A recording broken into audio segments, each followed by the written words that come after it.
Well, here we go again. Another interview. We've lined up so many today on Radio Entrepreneurs, and I want to thank everybody involved with the show. Chris, Nathan, they're the best, and you can find them on our Radio Entrepreneurs website. Is that right, Nathan? How are you hiding on the website? No, we're there. You're there? Okay, yeah. Good. We'll find you there. And we're over 1 million people who have connected with the show over the 6 years, over 6,000 guests. Oh, my God, it's just so many. And we like bringing them back. We like new ones all the time. Our next guest, Kim Calvi, a returning guest, owner of Boston Edits. Hello. How are you? Good, thanks. How are you? I'm well. Nice to see you again. The weather's not, that cooperative, but I'm trying to adjust. Yeah. The change of seasons. We have to, right? I mean, Right. We live in New England. Yeah, I know. Well, it's better than where I started. Which is? Canada. Oh, yeah. Ooh. I mean, you really curling? You know curling? I did it once. I worked for a division of Johnson & Johnson, and they took us for a company retreat for curling. Uh-huh. It actually was kind of fun. Really? Yeah, it really was. I could see why people like it.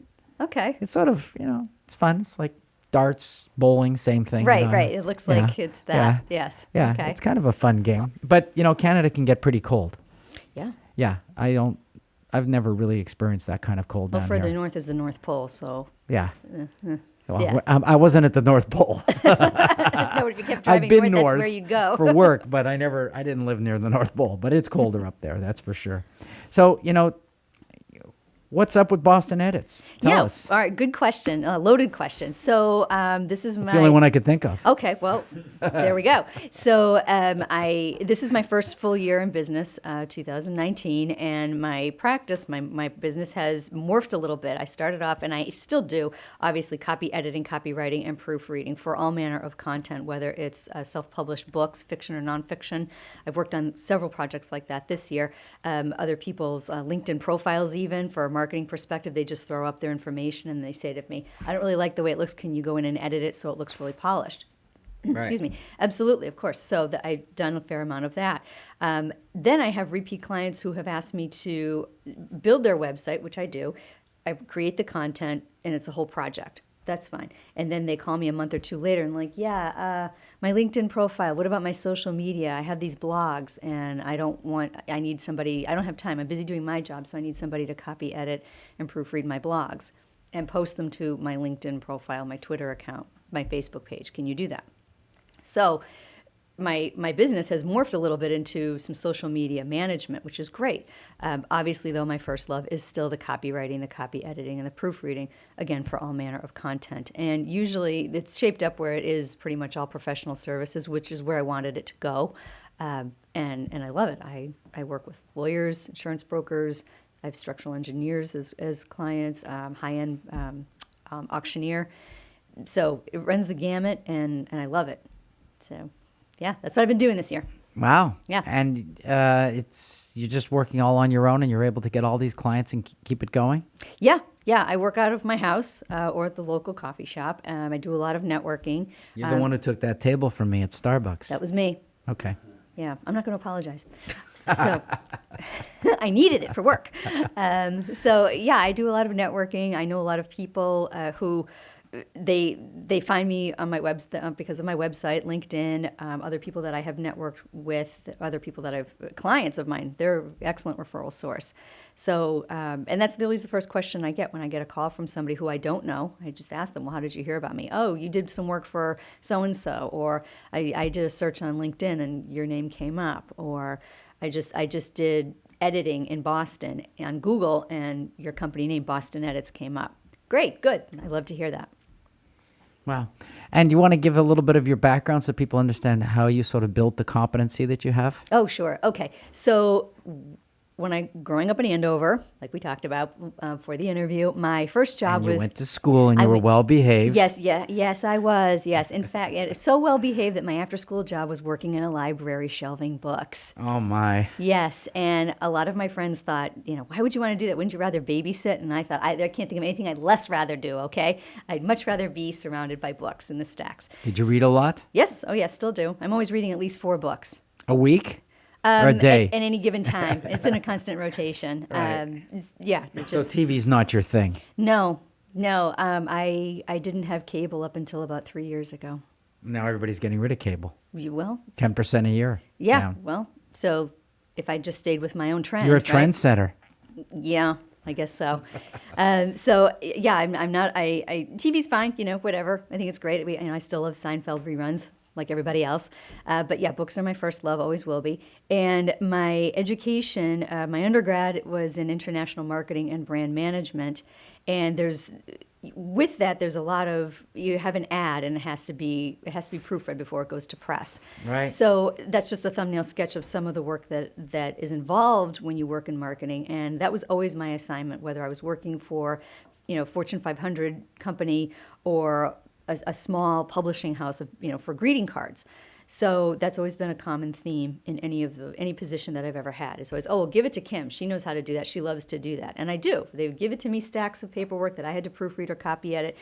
I was left alone to do my job, and I love it, and I'm very good at it. And so that's just been a theme throughout my career, any job that I've ever had. Also, I did attend law school for a little while, and lawyers do a fair amount of reading in law school and a lot of writing. Reading and writing. Reading They're and writing. They're usually good at that. They're on usually average. very good at that. They're an extremely over-articulate group of people. Overly articulate. Yes. Long-winded. Sure. They get paid for longer than shorter. Okay, so but they have to be very detailed. Again, the detail matters. Right. So I have worked for companies that publish consumer law books. I worked for the National Consumer Law Center for a while, and again, I loved that job, proofreading and editing the consumer law books. So just the natural progression. Oh, of my career. heartbeat still sounds so exciting. It really is. I know. I mean, again, when I Proofing tell law books. when I tell people, their eyes glaze over and they're just like, seriously? And I'm like, sure, yeah, this is fantastic. And you retain it, so you might be you're like a pretend lawyer too then. I remember things that really jump out at me, yeah, and I can remember laws and definitions verbatim. Yeah, some of them, the ones that are just like, wow, that's so well written, the way the framers wrote that. Anyway, so well, that's how I am when I read a book. Sometimes I just put a book down. It's like, that sentence was so beautifully written. I just have to meditate for a minute. But anyway, but my job is, that's what I do for my clients. They're busy running their companies, whether it's structural engineering or insurance brokers or attorneys who are busy practicing law. They call me and they say, I have documents that need to be proofread, or I have a new website that, because the other one was old. It was 15 years old. I had to shut it down, and now we have to start from scratch, and I want to inject some new language that talks about my industry, but also will be good for search engine optimization, and that is a value add that I provide. I write with a view to that. So that's what I offer my clients. And again, clients, a lot of them are business consultants, and they'll say, I'm writing a book.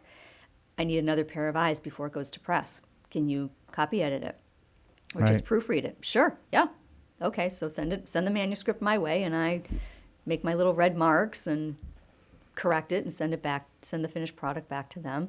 So yeah, my whole career has been about being the detail gal and writing and proofreading and making sure that it looks perfect before it goes to press, goes to print, is sent to a trade show, put on the shelves for marketing. Wow. That's kind of unique. We've never really had anybody on the show like you before. So if somebody were looking for you, how would they find you? Well, my company name is Boston Edits, so just Google it. You'll find it. It's the first thing that comes up. My logo is a little red pencil, which is fitting. I'm on Facebook. My name is on Facebook, and you'll see the URL for my company. LinkedIn, it's a good way to find me, using my full name, Kimberly Calvi.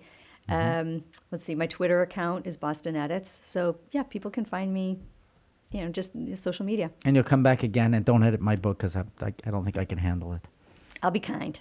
I'll be kind. I'm sure you are. Well, and here's why I say that. A lot of people have said that to me too. Clients are just I was just joking. Okay, but even so, yeah. A lot of clients will say to me, okay, then just remember, this is my baby, this is my first draft. And I'm like, listen, my job is to make it sound. That's my tagline. Your voice. You can criticize my book. You can criticize me, not my dog.